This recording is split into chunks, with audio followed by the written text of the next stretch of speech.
మిగతా వాళ్ళు అసలు ఎక్కడున్నారు అడ్రస్ లేకుండా కాళ్ళకు బుద్ధి చెప్పి వెళ్ళిపోయారు. దేవుని వాక్యాన్ని వింటున్న దేవుని ప్రజలారా, ప్రార్థన విషయంలో మనం ఎంత లోపం కలిగి ఉన్నామో ఆలోచించుకున్నాం. ఇలాగూ ప్రభు మరణముగనంతగా దుఃఖంలో ఉన్నప్పుడే ఆయన ప్రార్థన చేశాడు. వీళ్ళ దేహాలే అలసి ఉంటే ఆయన దేహం ఎంత అలసి ఉంటుంది, వీరి కళ్ళు ఎంత భారంగా ఉంటాయి, ఆయన కళ్ళు ఎంత భారంగా ఉంటాయి.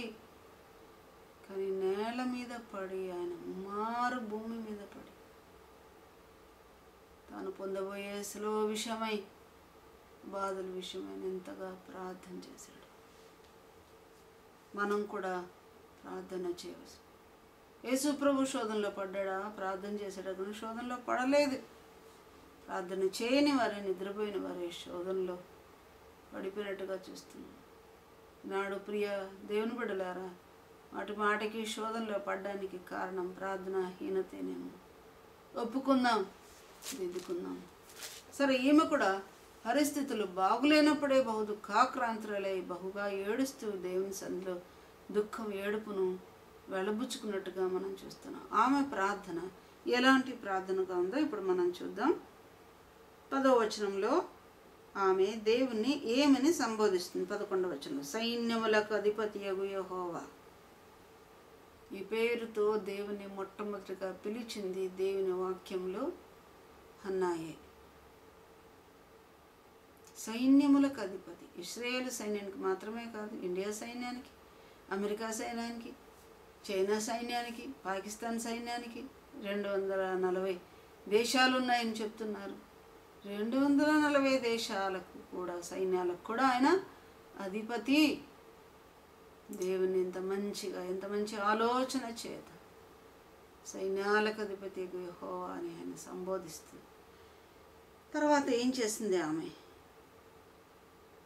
యెహోవా, నీ సేవకురాలైన నాకు కలిగి ఉన్న శ్రమను చూడు. ఎవరికండి శ్రమలు? సేవకురాలకి, సేవకులకే. ఎవరికి కడుపు జబ్బులు, ఎవరికి గుండె జబ్బులు, ఎవరికి బలహీనతలు? దేవుని సేవకులకే. నీ సేవకురాలనైనా నా శ్రమను చూడు అంటుంది. ఎవరికి రోగమట? 11వ అధ్యాయం యోహాను సువార్తలో మనం చదువుతున్నాం. మార్తా మరియా యేసు ప్రభువుకు చెప్పి పంపించారు, నీవు ప్రేమించేవాడు రోగి అన్నాడు. ఎవరికి రోగాలు ఈవేళ? యేసు ప్రభు ఎవరినైతే ప్రేమిస్తున్నాడో వారికే రోగాలు. దేవుని నమ్ముకుంటే రోగాలు రావని చెప్పాడా దేవుడు? కష్టాలు రావని చెప్పాడా? ప్రభు అన్నాడు, మనం అనేక శ్రమలు అనుభవించి దేవుని రాజ్యంలో చేరాలి. పచ్చిమానైన నాకే ఎలాగ చేశారు, ఎండిన మానమైన మీకు ఏం చేస్తారో అన్నాడు దేవుడు. లోకంలో శ్రమ కలుగును, అయినా ధైర్యం తెచ్చుకోండి, నేను లోకమును జయించి ఉన్నాను ప్రభువు చెప్తున్నాడు. కనుక దేవుని బిడ్డలారా, శ్రమలు వస్తాయి.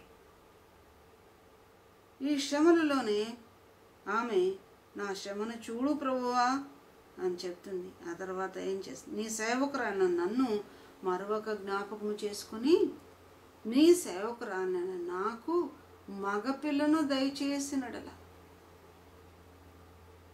ఆమె ఒక మొక్కుబడి చేసుకున్న ప్రార్థన చేస్తుంది. ఒక మగపిల్లని నాకు అనుగ్రహిస్తే తిరిగి నేను వారిని బ్రతుకుదినములన్నింటినీ నీకు అప్పగిస్తాను.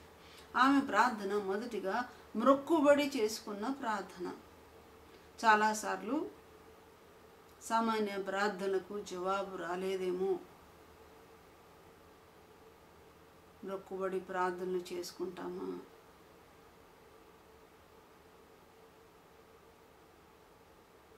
ఆ మొక్కుబడిలో ధనం ఇస్తానని, గుడి కట్టిస్తానని,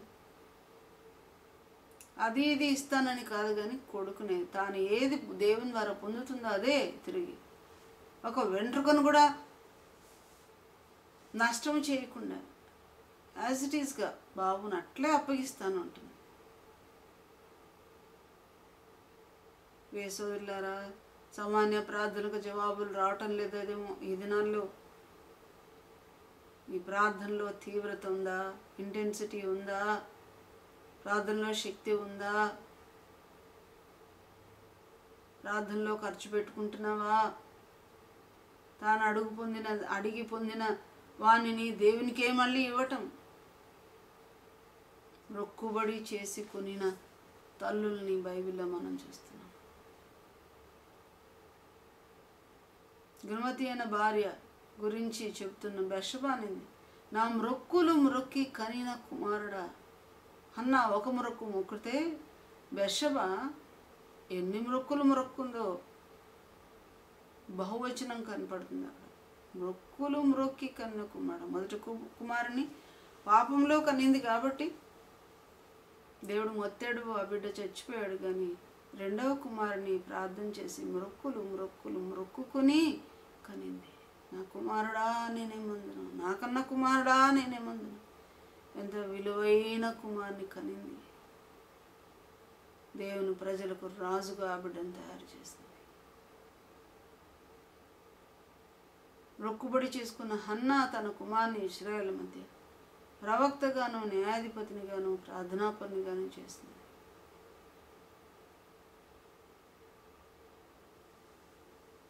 అలాగే ఈమె ప్రార్థన మొక్కుబడి చేసిన ప్రార్థన. రెండోదిగా ఆమె ప్రార్థన ఏమని చెప్పింది? మగపిల్లను దయచేసినట్ల స్పెసిఫిక్గా అడుగుతా ఉంది. డెఫినెట్ ప్రేయర్ ఆమెది.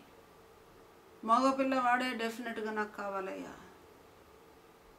ఆమె లాగానే మనమందరం కూడా, ప్రతి గర్భవతి కూడా, ప్రతి స్త్రీ కూడా మగపిల్లనే అడగాలనా దాని భావము? అందరూ మగపిల్లలనే కంటే వారికి పెళ్ళిళ్ళు చేయడానికి ఆడపిల్లలు ఎక్కడి నుంచి వస్తారు మనకి? అలా అందరూ మగపిల్లలు అడగాలని కాదు. ఆ దినాల్లో ప్రత్యక్ష గుడారంలో సేవ చేస్తున్న హోఫ్ని, ఫీనెహాసులు అనగా ఏలి యొక్క కుమారులు దుర్మార్గులై ఉండిరని మనం చదువుతాం. అక్కడ సేవ చేయడానికి వచ్చిన ఆ స్త్రీలతో వారు శయనించారని చూస్తున్నాం. అటువంటి రౌడీలుగా, దుర్మార్గులుగా ఉన్న సమయంలో చాలామంది మత సంబంధమైన కార్యక్రమాలు చేయడానికి రావడం లేదేమో దినాల్లో వీళ్ళని బట్టి. మరి అటువంటి హోఫ్ని, ఫీనెహాసులు కాకుండా తాను ఒక మగపిల్లని పొందితే దేవుని ప్రత్యక్ష గుడారంలో ఆడపిల్లలు పనిచేయడానికి వీల్లేదు, మగపిల్లలే యాజకులుగా పనిచేయాలి. కాబట్టి అందుకని ఆమె మగపిల్లను దయచేసినడలా అని అడిగింది. కొన్నిసార్లు అందరికి కూడా మగపిల్లలే పుట్టాలని ఆశ పెట్టుకొని ఉంటారు. చాలాసార్లు మగపిల్లలు పుడితే దేవునికి స్తోత్రం అంటారు వెంటనే. ఆడపిల్ల పుడితే ఏమండి దేవుడు ఎవరిని ఇస్తే వాళ్ళని పొందుకోవాలి కదండి, దేవుని చిత్తము అని నెమ్మదిగా పలుకుతాం. మగపిల్లకైతే దేవునికి స్తోత్రం అంటాం, ఆడపిల్లకి దేవుని స్తోత్రం కాదు, దేవుని చిత్తం అంటారు. ఏం ప్రయోజనం? మగపిల్ల పుట్టినా దేవుని స్తోత్రమే, ఆడపిల్ల పుట్టినా దేవునికి స్తోత్రమే. బైబిల్లో మగబిడ్డలు ఉన్నారు, ఆడబిడ్డలు ఉన్నారు. మగపిల్లలు ఎంత అవసరమో దేవునికి ఆడపిల్లలు కూడా అంతే అవసరం. అలాగూ ఆడపిల్లలు వద్దనుకునేటట్లయితే కన్య మరియ వచ్చేదా? ఆడపిల్లలు వద్దనుకుంటే ఎస్తేరు తల్లి ఎస్తేరును కనకపోతే ఎస్తేరు ఈవేళ మనకు ఉండేదా? మగ్దలేని మరియలు ఉండేవాళ్ళ? వీళ్ళందరూ ఆడపిల్లలు కారా? దేవుని కొరకు మంచి సేవ చేయలేదా? ఎస్తేరు తన జాతినే రక్షించుకోలేదా? కనుక నాణ్యమైన బిడ్డలు ఆడపిల్లల్లో ఉన్నారు, మగపిల్లల్లో ఉన్నారు. కనుక అందును బట్టి ఆమె సేవ నిమిత్తమే మగపిల్లను అడిగినట్టుగా మనం చూస్తున్నాం. రెండవదిగా ఆమె ప్రార్థన నిర్దిష్టమైన ప్రార్థనగా ఫలానా దయచేయి ప్రభు అని అడుక్కుంది ఆమె. మూడవదిగా ఆమె ప్రార్థన ఎలా చేసింది? 12వ వచనంలో ఏలయనగా ఆమె ప్రార్థన చేయుచుండగా ఏలి ఆమె నోరు కనిపెట్టుచుండెను. ఏలి నోరు కనబెడుతున్నాడు కానీ పరమ ఏలి ఏం కనబెడతాడు? హృదయాన్ని కనబెడతాడు. అలాగూ ఆమె హృదయంలోనే దేవునితో మాట్లాడుతూ ఉంది, మనసులోనే చెప్పుకుంటా ఉంది. ఆమె పెదవులు మాత్రం కదులుచుండి ఆమె స్వరం వినబడకయుండెను. అలాగే